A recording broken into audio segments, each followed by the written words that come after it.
This is She Got Game. I'm John Armour. I'm here with Pennsylvania native sports personality, ESPN host, podcaster, producer, experienced reporter, model, retired athlete, the lovely Morgan Alston. Hey, how are you, Morgan? Thank you again for coming to sit with us.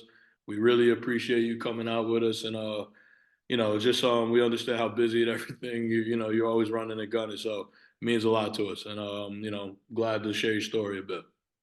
Yeah, that intro was insane. Like I was like, oh my God, who's that? But no, thank you for the intro and Um, thank you for um, allowing me on the show. I'm excited. And me and you go back. So it's gonna be good to chat with you today. But Yeah. as I stated, we got tons of things to get to, and just so I want to start from the beginning and peel it back layer by layer. To start off, you do have a unique background. Not too many people probably get to where you are and understanding your background. So I want to start with this. Let's start from the beginning. Where are you from in Pennsylvania specifically? Yeah, so I was born in Westchester, Pennsylvania, and everyone's always like, "Oh, you were probably born and raised in PA." But the gag is, I moved around 4 or 5 times my entire childhood. I lived in Michigan, I lived in Cleveland, I lived in Canada, and I dabbled in Belgium for a little bit with my mother because she was an engineer, she was a boss lady, inspired me to be my own boss lady. And I also think moving around so much, because I'm so outgoing and I can relate to people and talk to them, and I can get a different side out of people. It's definitely a talent of mine to connect with everybody and different people and get a different side of them out. So yes, to answer your question, I was born in Pennsylvania, Westchester, but I moved around a couple of times. Absolutely. Even with that being said, you moving around. I mean, the demographic and just the overall, I guess, social aspect of it has got to be different, right? You got to be able to go out and meet people, like you said, be outgoing, and just overall, out of Canada, Belgium, you're well traveled. Let's put it that way. Which would you say stood out the most to you, and where do you think you might potentially revisit or go back to or anything like that? I love Canada. Like I was telling my friend the other day that one day I'm gonna move back there. The people are so friendly. The food is there. It's amazing. The culture is amazing. And my mother and my brother both speak French fluently now because that's their second main language there, or whatever. Yeah. I loved it there. The people were so friendly. I took so many different French classes. Didn't stick completely, but I got some knowledge on how to speak French. So I really need to. I can speak a little bit. Um, but yeah, I loved it. It definitely was such a different experience for me. With Belgium, I was only there for like a couple of weeks to see my mom and then come back and then a couple of weeks. But I was there in Canada for 2, 3 years. So I was really immersed in that environment. And I thank that experience so much because I got to see different cultures and different people and learn different language. And 100% would go back, 100%. And I lived in Montreal too. So I would Yeah. definitely go. People underestimate it. Canada's a big sports country. It's huge. They're heavy in their sports. They have sports in every Yeah, major league. So, yeah. tons of opportunity stuff out there for you. And And funny thing too, I wanted to say also, when I was in school, we had a mandatory ice hockey class. So I nice. had to skate and dibble dabble on ice hockey, and I hated it. I hated it. I hated it. It was an awful experience, Okay. but it built my character for who I am today. For sure, for sure. Go Devils up. I don't know what she's referring to, but go Devils. We love hockey here, NHL. Go Devils. With that being said, at what age did you actually begin getting involved in sports? Like when did you know you wanted to be involved in sports? You enjoyed it. Around what age, and how did that come about for you? Yeah, so my dad was a big basketball player. He went Division 1. My older brother, he played basketball his entire life as well. He was amazing at basketball. Went to play at college, and then my second oldest brother, the middle one, he was an amazing track and field athlete. He did triple jump, he did long jump, and I personally could not pick up a basketball. I could watch, I could analyze it, but I could not play. But when I saw my second oldest brother, the middle one, run track and field and jump, he got a lot of attention. He was in the newspaper, he was in the news, he was like all over the place. And, I was a little bit jealous because I was like, you know what? I could do that. I could definitely run on a runway and jump. And, me being the youngest and the only girl, I wanted the attention too. So I was like, Dad, give me some spikes. Let's go on the tracks. I can do that. And, it started out me being, the little sister trying to get attention, but it turned out I was actually pretty good at it. So it all started out with me trying to copy my brother, but I actually have my own talent at it as well. And I went on to go to states. I went on to go to Junior Olympics, and I ended up getting a Division I scholarship at Monmouth University in New Jersey, and the rest is history. Big Yeah. Jersey. Yeah. Yeah. And that kind of flows into, some of your Jersey roots and, your extent out here. But I do wanna transfer a little into even from there, you kind of got into going to Monmouth and meaning so once you got involved, you pretty much did track throughout your entire life, up, even through college and stuff. With that being Mhm. said, at what point did you know, okay, cool, track is amazing. I do have love for this. However, I want to transition into actually covering sports. What inspired that, and how did that come about through your journey? This is such a good question. I've, been in track and field for most of my adolescence years. So since I was like, I want to say like 8 years old. So for a while. Mm. And I was always, pretty good at track and field, throughout middle school, high school. And when I got to college, it was a different ball game. Yeah. Those girls did not play. And, I always knew that I was good, but I wasn't that good to go pro. And I had to really sit with myself and my family and, be realistic. Will I really go pro? Will I really get, money out of this? Will I really go to the Olympics? Probably not. However, I still love sports. I love, being an athlete. I know the mindset of an athlete. I can relate to them. I'm in a media studies journalistic major. So let me just continue on with that and put my, full energy into that, my full effort. And my senior year, I made the really hard decision to step away from track and field to focus on my career. Because by that time, my senior year, I had no internships, I Mm. had no, I had no opportunities. And y'all, you know how hard it is to get into sports, let alone having no experience. So it was my final year at Monmouth, and I was like, okay, track and field or my career. And I had to make the decision and make the sacrifice. And I decided to step away from track. And that's when I went all in on my career. And I went to get 6 internships from, the New York Post, SNY, NFL Films, Fox Sports. So it was definitely a difficult decision to make, but I, don't regret it at all. No regrets at all. So. Absolutely, absolutely. That's great. I mean, it's all worked out for you, throughout your journey. We'll get into that stuff too. But your career is taking off, and even now, currently being at ESPN, as you stated, it's extremely hard to get into certain positions and have certain names on your resume, and you've been able to accomplish that. So I think it's safe to say there are no regrets there.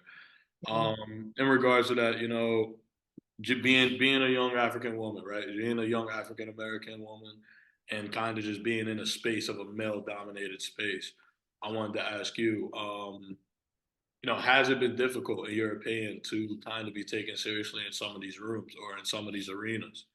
Um, if you could kind of speak to that experience, or have you been fortunate enough to be respected in these rooms and feel as if you're, to equal value of the people surrounding you? Yeah, I 100% think as a Black woman at that it's 10 times harder to gain the respect or be taken seriously in these rooms. I remember my senior year of college, I joined the sports industry club. And, I was the only girl, only Black girl too. And these men did not take me seriously. Not even men, they were boys. They did not take me seriously. I wanted to run for the board. They give me a hard time, did not take me seriously. And they were like, "Oh, what do you know about sports? Like, what can you contribute?" Blase, blase, blase. And these same boys are now asking me for recommendations, advice, tips on how to get in the industry. So I feel like once you make your steps, your movements, people are gonna see them. I don't take no for an answer. I don't give up. I feel like if you keep going, you keep pushing, you keep showing others what you're made of, there's no way that they will respect you. I think now, still to this day, it is, different to be in rooms and being the only woman and the only Black woman there. But like I said, I'm never gonna stop for what I want, and the respect will come. It always comes.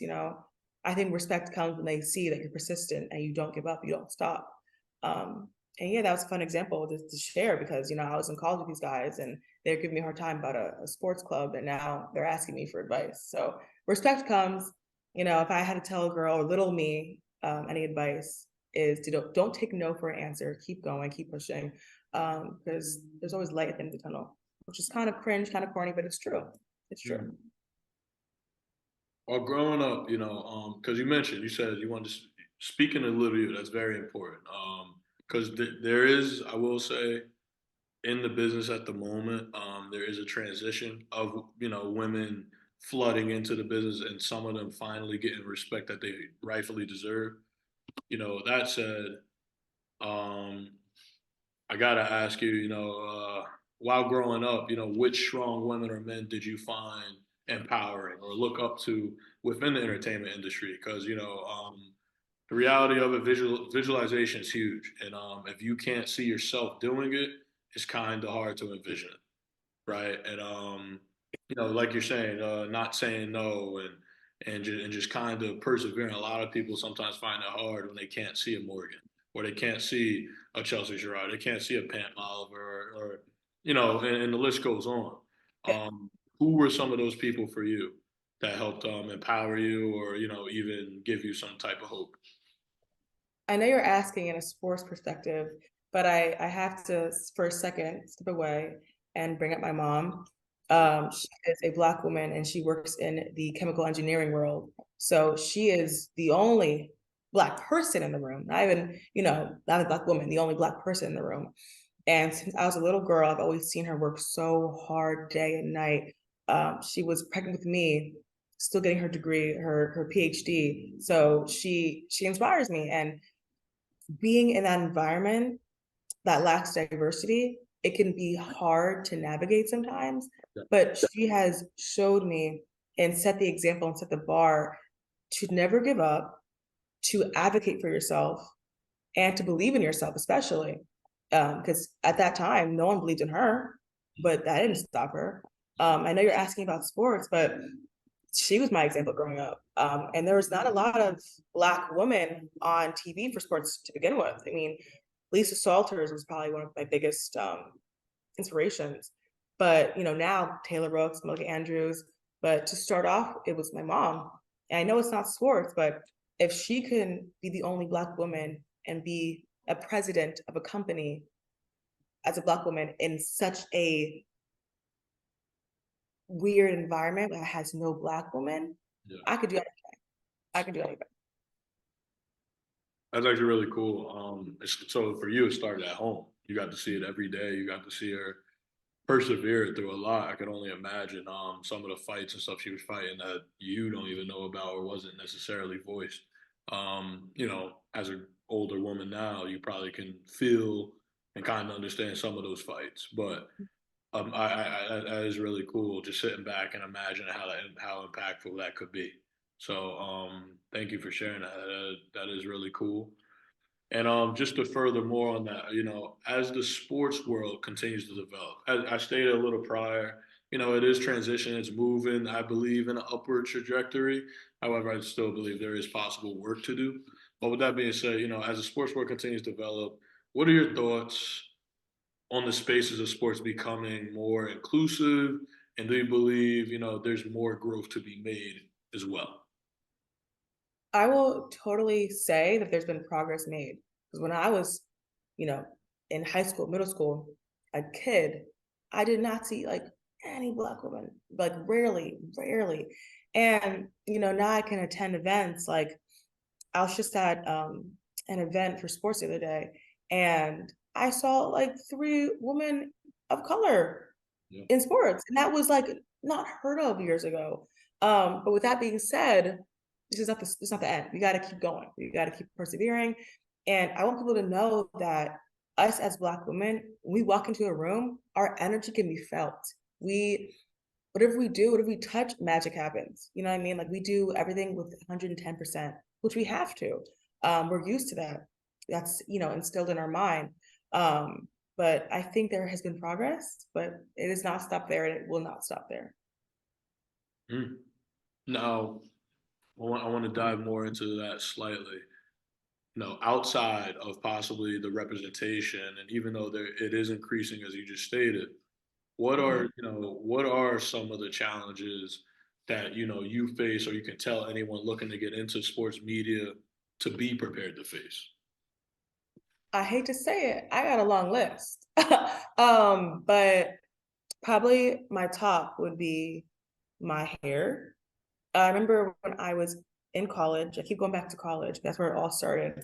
Yeah. I had a couple of professors and just people who were in the industry who were telling me that my hair can be quite distracting if you want to be on TV. And you know, if you look on TV right now, you probably see a white woman, blonde, straight hair. That's not me at all. I'm the exact opposite of that. Um, so that was kind of, you know, discouraging to hear that. But at the end of the day, this is me. You know, I take pride and power in my hair and in my features. And I've heard a million times to straighten my hair or pull it back, or I would look prettier with straighter hair or straight hair. But people are gonna try and come into this industry and tell you what to do, what not to do in every aspect.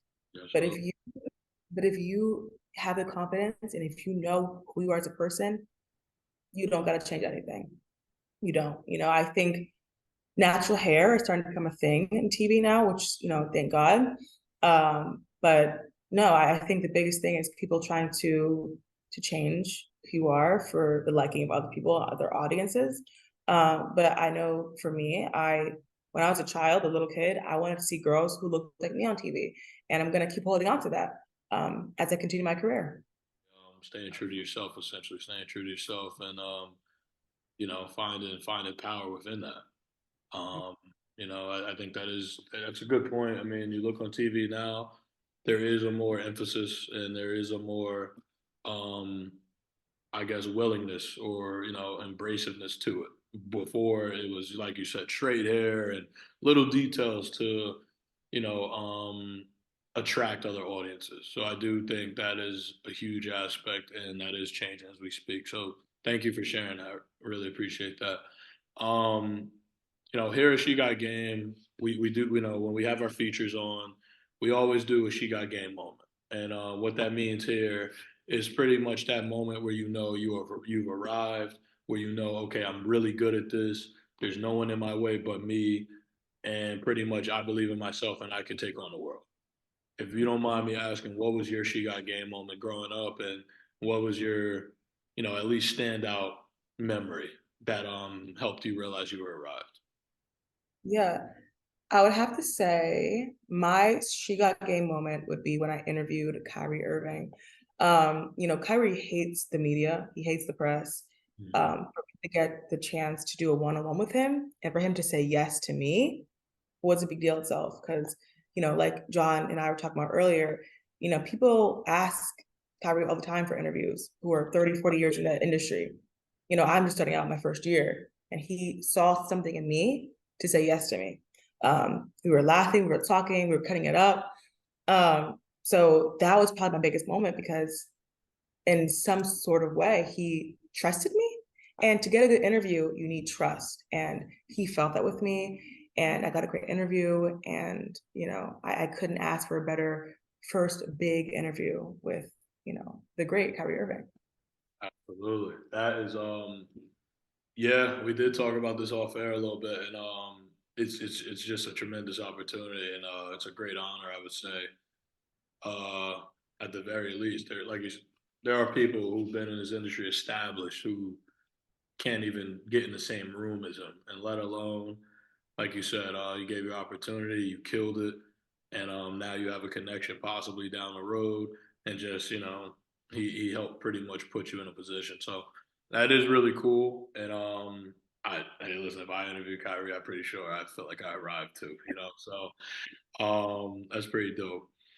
I do want to get your perspective. She got game. I think we're creating something really important here, especially for like younger women and just younger girls who are looking to more so feel empowered and feel as if they can do these things, whether that be in the media, athletes, coaches, whether they're in the sports realm or even sometimes just in the entertainment industry. I want to know with you, when you hear and see She Got Game, what are some of the first things that come to mind, and how impactful do you believe it to be? When I first looked at y'all's page, I just thought women's empowerment. Um, you guys take wonderful athletes, female athletes, and put them, on a platform. And that's amazing. I feel like sometimes women can be overlooked, especially athletes. I was an athlete myself, and I was in a sport that, there was a boys team and a girls team, and the girls team was always constantly overlooked, even though we had tremendous athletes. And that's how it is. And, I think in this day and age, luckily, we're starting to slowly but surely make that change, but it starts with you. And John, you guys are killing it with the page. I mean, you're definitely getting, like I said earlier, empowerment for women out there. You're highlighting amazing women, athletes, reporters, you name it. And we need that. We need a place to shine light on women. And y'all are doing it. Y'all are killing it. I appreciate that. We appreciate that. And it is an honor. It is an honor sharing these women and sharing these young girls, sometimes they're, middle schoolers stories and helping them get the recognition I believe they deserve. I think here we do have a passion for it, and it's important. Like you said, it's just as important. Some of these female athletes deserve just as much, if not more, recognition, and we're glad to give them the opportunity to do so here. But that being said, I do want to kind of dive more into your journalism background. A lot of people see you on camera these days. A lot of people see you even editing. Currently right now at ESPN, you're a production assistant, and you've been a PA. You've been behind the scenes. You've been on in front of it. You've kind of done a lot of things in your career. So I kind of want to dive into your journalism background and, take it layer by layer with there. I believe your very first published article came from a photo book magazine, correct? Um, Yes, that was like so long ago, it feels like. yeah. Since then, you've never looked back. I mean, your career has continued to progress from NFL Films, New Jersey 12, SNY, the New York Post, and just overall, even ESPN currently. Just looking back on your journey, how meaningful has every step of the way been for you, and just how impactful have each of these steps also, the lessons and stuff you learned from these steps, benefited you in the future. I think that every room I've been in needed to happen for a certain reason. Like I said earlier, my senior year, probably my junior, the summer before my senior year, yeah, that previous summer, I had no internships. So I was like freaking out. Because I was applying to like sports internships. And like I said earlier, it's really hard to get, your foot in the door. So I got rejected probably 200 times for Yep. internships at first. Yeah, I had a whole Excel spreadsheet of like internships and gigs that I was applying to, and I got no around 200 times, which was discouraging. But that athlete in me, it definitely got something out of me. I couldn't stop. I wanted to keep going. Um, However, I knew that maybe going from having no experience to like applying to these big sports companies was not the right way to go. So I applied to Photo Book Magazine, which was a fashion company, fashion magazine, and I did writing. I did writing there, which wasn't my forte, but I definitely thank Photo Book Magazine because I learned how to write and to attract an audience. And if you can write for one thing, whether it's like politics, fashion, it'd be easier to write about sports. It's better to have a whole diverse selection under your belt than just sports. So luckily I had photo book for the whole summer and I was doing articles for them. I was doing interviews. So it definitely helped build my interview skills and my communication skills, interpersonal skills, which was amazing. And then on top of that, I decided to join my school newspaper where I was a sports reporter and writer. And I would interview athletes, I would go to games and I would write. And even though both were not paid gigs, it helped build my portfolio tremendously. And it was all reps. It was reps. You know, I'd write probably 20 articles a week, on top of being, you know, a student, which was a lot. But I needed that. I needed to learn how to write and to communicate and to interview. So, like I said earlier, you know, every room I was in was important. Even though I didn't want to start off with fashion or I didn't want to go into entertainment, I wanted to be in sports. That was my vision. But if I didn't start off at photo book, then I wouldn't be here. I don't think there's no way I would be where I am today. Absolutely. I kind of want you to hone in on that a bit. You know, you said working at photo book and writing stories and stuff, at least in the writing aspect, or kind of like anything, practice is everything, right? The more you do it, the naturally better you get at it. You learn little techniques and stuff. My question to you, you know, for any, you know, as a published journalist, which you are, you know, what do you recommend for any young writers out there attempting to find their voice? A lot of times that's very difficult. A lot of people can write per se. They know the grammar, they know the right intricacies of it. However, you know, unfortunately, some people writing is very boring and is bland. You know, Yeah, and with that being said, you know, I want to know from you: is there any way or any advice you have for them to kind of separate themselves or help find their voice? definitely. Trial and error. I think you got to make mistakes to learn what you're good at and what you're not good at and what you got to work on. Um, like you said earlier, people can look at writing as like something so boring. But when you find out what you're good at and like strong point, it's only up from there. So, you know, with me, I was doing photo book magazine, which was fashion. I did the New York Amsterdam News, which was politics. I dabbled in sports for that, but you know, I was mainly in politics, and I was writing about, you know, what's going on in the New York area, with politics, and that was out of my comfort zone completely because all I know was really sports. But I couldn't land a sports gig, so I needed to build my resume from, you know, the bottom up. So I went from photo book, which is fashion, to New York Amsterdam News, which is politics, and it was different. It was different. It was difficult. They tested me, but I needed that because I needed to know what I was good on and what I had to work on. And writing is such a broad thing that it's like if I could do well at writing about politics, like I said earlier, I can write really well in sports because I know sports. Um, but yeah, I mean, it definitely would have to be trial and error and getting out of your comfort zone, finding what works for you and trying new things. It doesn't hurt to try and fail. I think everyone's scared about failing and looking dumb or making mistakes, but I think I have to make mistakes to know what I'm good at and to know what I have to work on, you know? And I told my other, you know, friends who are still in school who want to get into sports that if you're in college, that's the time to make the mistakes. Join the school newspaper, join the student organized television show. You know, make the mistakes in school in that bubble that you have to protect you, rather than making a mistake at your first big job. You know, so then you can figure out what you're good at. A part of that preparing, you know, preparing for the big job, and a part of that preparing overall, when you're preparing for an interview, it's a lot different than prepping for an article per se or prepping, you know, for a feature, anything like that. When you're prepping for an interview, you know, a big story, you know, what does your preparation look like, and how important would you say prep goes into, you know, the overall final product? I think prep is one of the biggest things you could do before an interview. You know, know what they're comfortable with or not comfortable with, because that just kind of navigates the whole interview, right? So I have to probably do a lot of prep beforehand to see, okay, like what are they comfortable with? What are they not? You know, what's their background? You know, I would look so stupid asking about their experience going to, you know, University of Texas, but they didn't even go there. They went to Maryland, you know?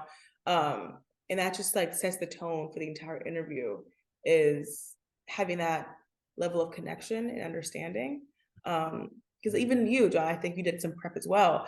Because you know, you went through the Instagram, LinkedIn, the Twitter, whatever, just so we have a common level of understanding. Of course, no. I agree. I think it kind of is the the meat and potatoes of everything you do. I mean, like you said, Yeah. not only to not make a fool out of yourself, but also to just it brings a relatability and it brings a potential connection before you even say a word. You know, Yeah. someone reading something about themselves that is extremely personal that they know you had to go digging for or ask people close to them about, it just automatically brings a respect there, I think, for them, you know, at least showing them the work and stuff you've done outside. So, for anyone out there who is a young reporter, I do believe prep can actually take you further sometimes than your actual skill. You know, 100%. sometimes, you know, prep will carry you through a lot of things. And until you hone those skills and enhance them, you know, I think it's a great opportunity to get in there like that. Yeah. Um, I do want to ask you in today's society, you know, being a journalist means, to be clear, it's actually kind of hard to define what a journalist is these days. You know, it almost seems like anyone with a camera at this point, you know, it's kind of you know, a lot of people look at the industry as an oversaturated industry. I want to Mhm. know to you, what does being a journalist mean to you? And do you, you know, do you approve of where the kind of trajectory of the media space is headed? Or, you know, do you encourage it? Do you kind of despise it? You know, so what does a journalist, you know, what does being a journalist mean to you? And, you know, what are your thoughts on, I guess, the future of the industry? To me, being a journalist means to be a storyteller, point blank, period. To gain the attention of others and for them to want to really listen to you and hear your story, that's a talent itself. You know, you can say, you know, X's and O's, but can you say it in a way where others can relate to you and want to listen for 20, 30, 40 minutes, you know? Um, I feel like being a journalist is definitely can be overlooked sometimes. It's definitely more than just writing, you know, a paragraph or asking questions. It takes a lot of skill and time and prep to be a great journalist. To captivate a whole audience, a whole group of people or a whole network of people, that's a huge deal. It's a talent. Um, like I said earlier, you know, to tell a story in a certain way where it could shed a tear or make people laugh or to educate others, that's a huge job and it's very rewarding. I think it's a rewarding position being a journalist. And it's fun. It's a fun role to be in, to tell the stories of others.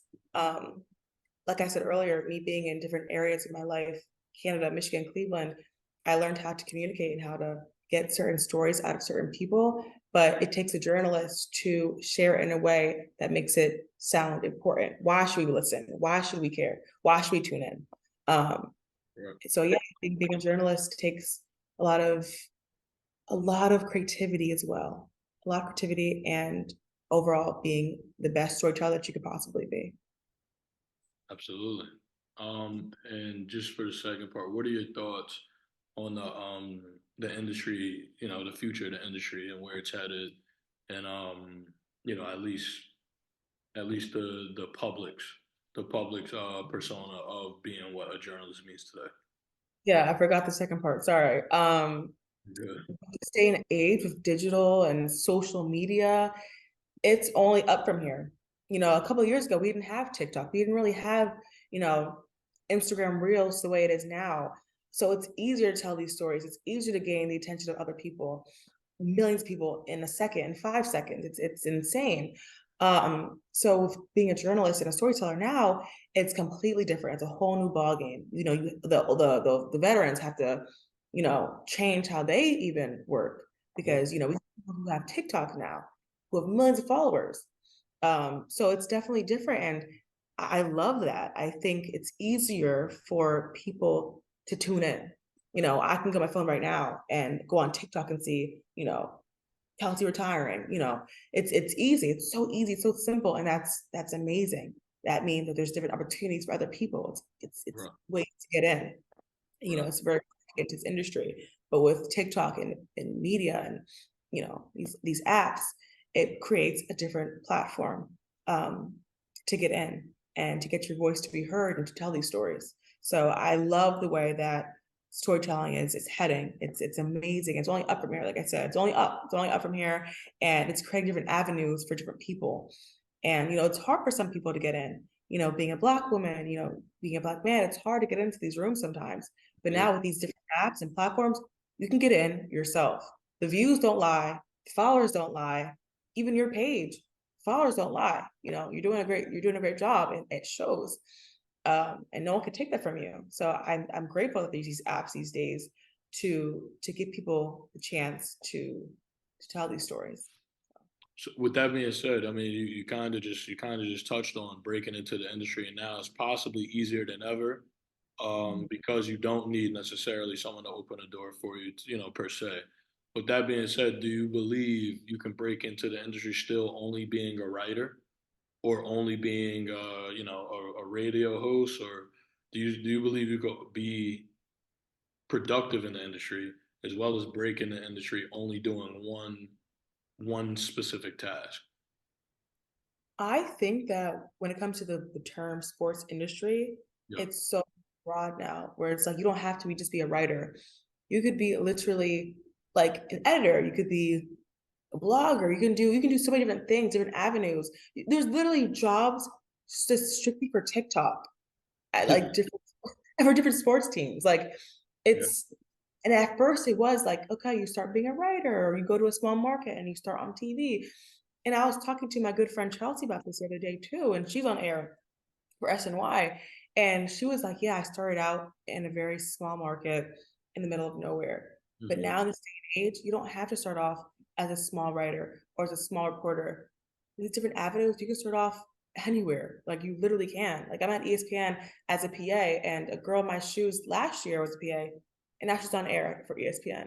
So, the doors are there, they're cracked open. You just gotta find them and open them up. Yeah, you don't have to start off small. You don't. The sky's the limit. I can't say it'll be easy, but it's definitely there. The door's there. Absolutely, I believe it. I think the hardest part of the game is finding your niche. Mhm. There's so many avenues here that are taken. Is more so trying to find where you fit in and where you get in. And that's kind of the game within the game. So, um, that actually leads me to your podcast, or at least your podcast that you used to host. She gets what she wants. I Mhm. want to ask you, do you believe the podcast opened certain doors up that may have not been open prior? And just what type of overall experiences did you learn from podcasts, and how did that affect your interviewing moving forward? The gag is that podcast started out because of a class. At Monmouth, I took a podcasting class, and I was like, man, I don't want to do this. Like, we got to do a whole podcast season for 12 weeks, wherever how long the semester was. Yeah, And I was dreading it at first. And I was like, you know what? Like, let me just do it, get it over with. yeah, I'm trying to graduate. And I did my first episode. And I was like, wait a minute. I'm kind of good at this. Because whenever I think at first, when I thought about sports, I only thought about I want to be on TV. I want to be on TV. yeah. Like podcasting, what that's whatever. But when I really got into it and did my first episode and thought it out and had my first guest on there, I was like, wait a minute, I might have a talent at this too. You know, Being a personality is so interchangeable. If you can speak and do well on a camera, you can speak and do well on a podcast. It's the same thing. It's just not your face on the screen. And I kept going with the podcast for the entire semester, and I was killing it. I had my entire school supporting me. I was getting thousands of listens each episode, and I started getting paid for it too, which was like a shocker because it started out as a school assignment, and I started getting sponsored. I started getting paid for it. I started getting heads watching and listening outside of my school. So that's when I knew, like, okay, I have a talent. I have a passion for talking. I have a passion for, interviewing. Absolutely. And yeah, and even though I didn't continue doing it after college because I started doing, other things, I had, two jobs I was working. Yeah. I thank that podcast so much because it just opened up so many doors for me. On my resume, I had, employers listening to them. I have people that were relating to my content who I still talk to today, and they still follow me to this day. Um, and it just brought out a new side of me that it helped me understand other people to a different extent. Yes, it was about sports, But I also had people come on talking about being gay and being a gay athlete. And it shined light on being more than just an athlete.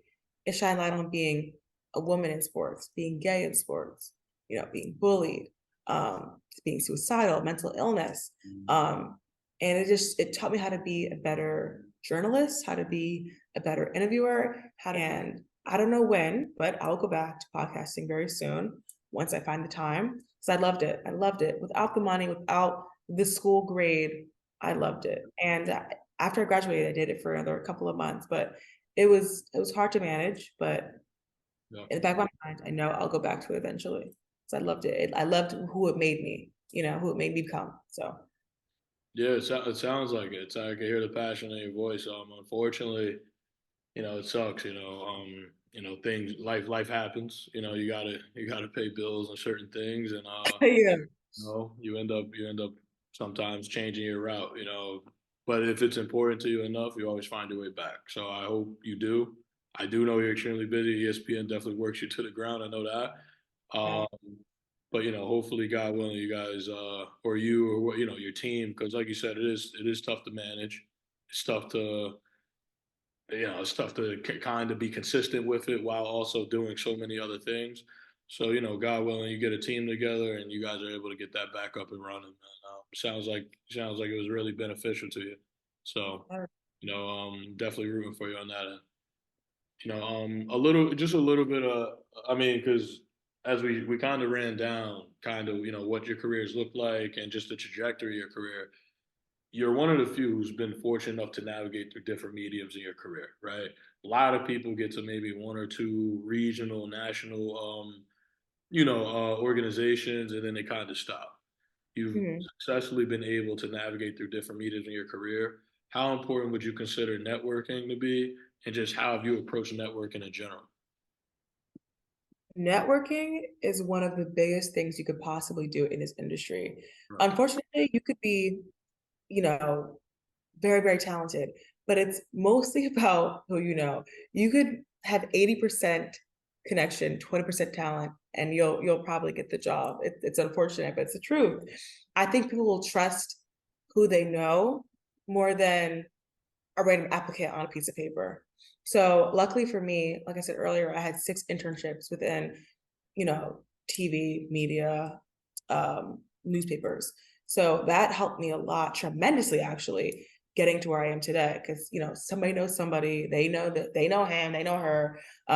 They'll slide me a number. Even like me and John, we met through this industry, and now we're collabing, we're networking, we're making content out of this connection. So yeah, I would never overlook who you know, who you could know. With me, I'm like a mosquito. I will DM you, I will message you on LinkedIn, I'll email you to get coffee, to meet up, because you can never have too many connections. Because later on the road, I could help them or they could help me. 10 years time, 5 years time, next week, you never know. And my first couple of major jobs with like SNY, NFL films was strictly through who I knew, my portfolio, and just reaching out. For NFL films, I applied to that position for 2 years. I didn't get it. Mm. Yeah, for 2 years I didn't get it. But luckily, the last time I applied, a couple months prior, I emailed the hiring manager, Cortland Bragg, who was a feature producer, like an Emmy award winning, amazing producer. And we chatted, we talked, and later on the road, when I applied, he said, "Oh my gosh, I know this girl. We went to get coffee. We talked. She's amazing. She's dedicated. She's passionate. She's cool. Let me hire her."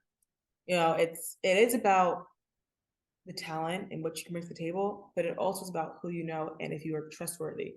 That's why it's so important to not burn bridges, because you never know when they're going to come back, when you're going to need them, when they're going to need you.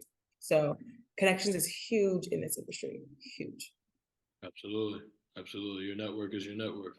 That's what someone told me a while ago. So I agree. I mean, everything you said, sometimes when you need a favor, or sometimes, when someone else needs a favor, it all comes back. And I think one of the biggest things I've learned is when helping people, not necessarily to always look for it in return. A lot of people do sometimes kind of have that mindset where it's just super transactional. I truly believe networking stuff becomes a lot easier when you're willing and when you want to help.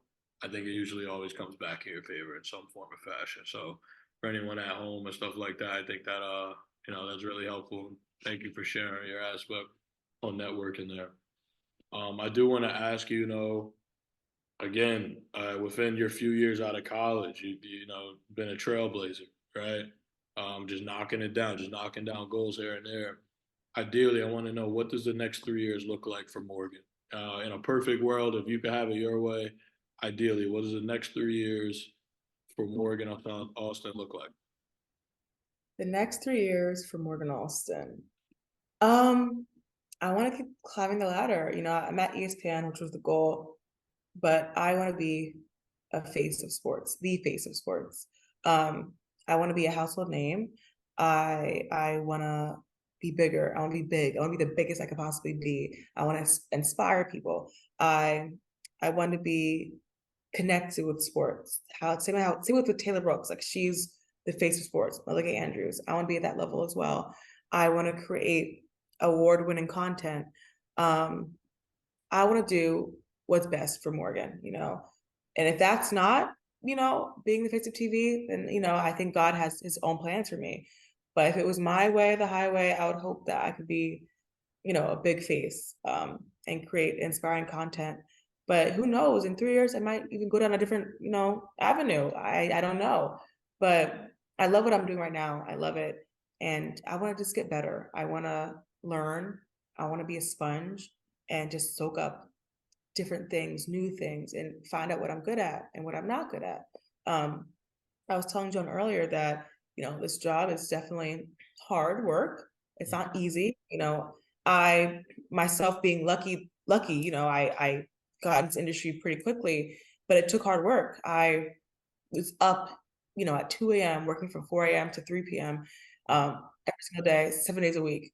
I had two jobs. I was at News 12 New Jersey and then working another job in sports. So it was never easy, but I don't intend it to be easy. I know it's not going to be easy.